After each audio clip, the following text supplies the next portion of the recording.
पुण्यश्लोक अहिल्यादेवी होळकर शेतकरी कर्जमुक्ती योजना 2026 अंतर्गत पात्र शेतकऱ्यांची पहिली यादी बुधवारी सहकार मंत्री बाबासाहेब पाटील यांनी मंत्रालयामध्ये जाहीर केली। या पहिल्या यादीत केवळ 533 शेतकऱ्यांचा समावेश करण्यात आला आहे।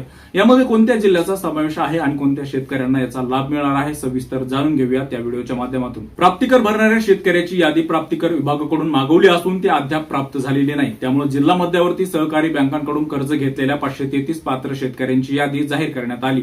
या लाभार्थ्यांचा एकूण 2,99,37,540 रुपये कर्जमुक्तीचा लाभ मिळेल। उर्वरित पात्र शेतकऱ्यांच्या याद्या टप्प्याटप्प्याने जाहीर केल्या जातील असं देखील पाटील यांनी सांगितलं।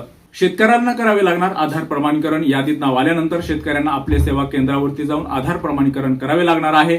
ज्यांचे अॅग्रिस्टॅक झालेले नसतील त्यांनी अॅग्रिस्टॅक याच केंद्रावरती करावे लागणार आहे। ते झाले की पैसे जमा होतील असं देखील पाटील यांनी सांगितलं। या कर्जमुक्ती योजनेच्या माध्यमातून 56 लाख शेतकऱ्यांना लाभ मिळणार आहे। राज्यात 32 लाख शेतकरी थकबाकीदार असून 4 लाख नियमित कर्जफेड करणारे शेतकरी आहेत।